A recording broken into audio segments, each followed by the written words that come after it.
Telangana BJP అధ్యక్షులు కేంద్ర మంత్రి కిషన్ రెడ్డి మీడియాతో మాట్లాడుతున్నారు. అలా చూద్దాం.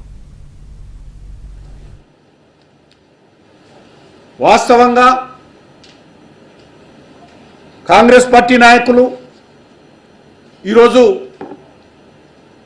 ధర్నాలు చేయడం అంటే ప్రజాస్వామ్యాన్ని, భారత రాజ్యాంగాన్ని, సుప్రీంకోర్టు, హైకోర్టులను తప్పుపట్టడమే, వాళ్ళని ఆక్షేపణ చేయడమే. చాలా స్పష్టంగా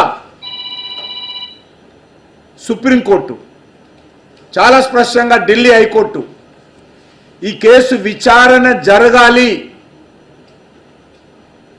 ఇందులో ప్రాథమికమైనటువంటి నేరం జరిగినట్టు ఫ్రైమేపీసీ ఉన్నది కాబట్టి కేసు అది సోనియా గాంధీ కానీ రాహుల్ గాంధీ కానీ మరెవరైనా సరే దర్యాప్తు ప్రొసీడింగ్ జరగాలని చెప్పి ఆదేశించిన తర్వాత అది నరేంద్ర మోడీ గారి చేతిలో, లేకపోతే కేంద్ర ప్రభుత్వం చేతిలో, లేకపోతే దర్యాప్తు చేస్తున్నటువంటి ఏజెన్సీల చేతిలో కేసులు విత్డ్రా చేసుకునే అవకాశం లేదు. అసలు ఎందుకు చేయాలని అడుగుతా ఉన్నాం. ఎందుకు ఏమైనా చట్టానికి వాళ్ళ అతీతులా? వీళ్ళని చట్టానికి చుట్టాలా? రాహుల్ గాంధీ కానీ సోనియా గాంధీ కానీ వీళ్ళ దర్యాప్తు చేయాల్సినటువంటి అవసరం లేదా? వీళ్ళు నేరాలు చేసినట్టు ప్రాథమిక ఆరోపణలు ఉన్నంత మాత్రం ఉంటే ఎందుకు ఈరోజు దర్యాప్తు చేయకుండా అడ్డుకుంటారు? ఈరోజు ఎందుకు ధర్నాలు చేస్తూ ఉన్నారు కాంగ్రెస్ పార్టీ నాయకులు? దేశమంతా ఈరోజు ప్రజలకు చెప్పాల్సినటువంటి అవసరం ఉంది. తప్పు జరగలేదని కాంగ్రెస్ పార్టీ బుకాయిస్తూ ఉంది. తప్పు జరగకపోతే సుప్రీంకోర్టు, హైకోర్టు ఏ రకంగా దర్యాప్తు చేయాలని ఆదేశిస్తుందో కాంగ్రెస్ నాయకులు చెప్పాలి. ఎందుకు ఈరోజు కాంగ్రెస్ పార్టీ నాయకులు సుప్రీంకోర్టుకు వెళ్ళారు?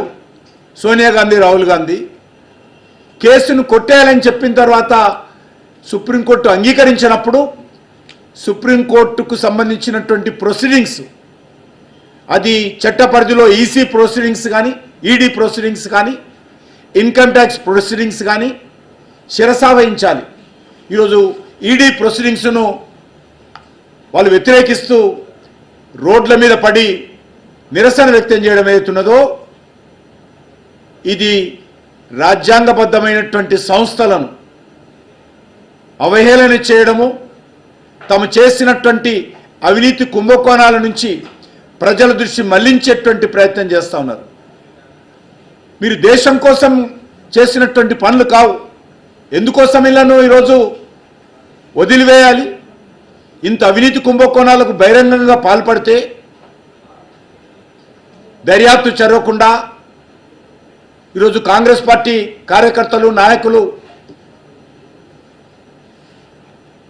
కేంద్ర ప్రభుత్వ కార్యాలయం ముందు ధర్నా చేయడం అంటే ఇది పూర్తిగా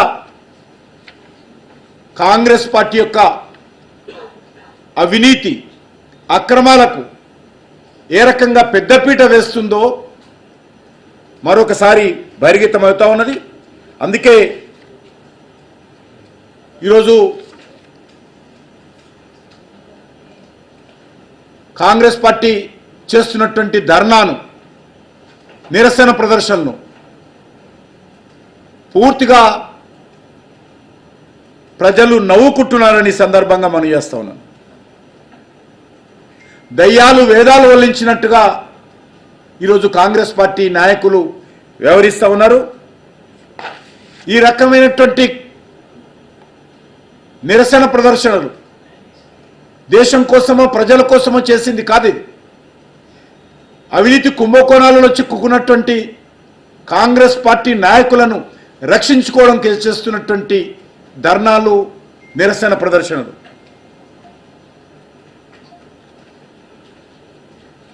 అసలు నేషనల్ హెరాల్డ్ పత్రికలో సుమారు 5,000 మంది స్వతంత్ర సమరయోధులు ఉండేవాళ్ళు మెంబర్స్గా. వాళ్ళందరూ కుటుంబ సభ్యులు కానీ వాళ్ళ పేర్లు కానీ పోయాయి. ఈరోజు నకిలీ గాంధీలు వచ్చారు వాళ్ళ స్థానంలో, సోనియా గాంధీ, రాహుల్ గాంధీ. అందుకే ఒక రాజకీయ పార్టీగా కాంగ్రెస్ పార్టీ నేషనల్ హెరాల్డ్ పత్రికకు డబ్బులు ఇవ్వడం అదొక నేరం. ఆ డబ్బులను రియల్ ఎస్టేట్ కంపెనీకి ఆస్తులన్నిటి కూడా మళ్లించి 50 లక్షలకే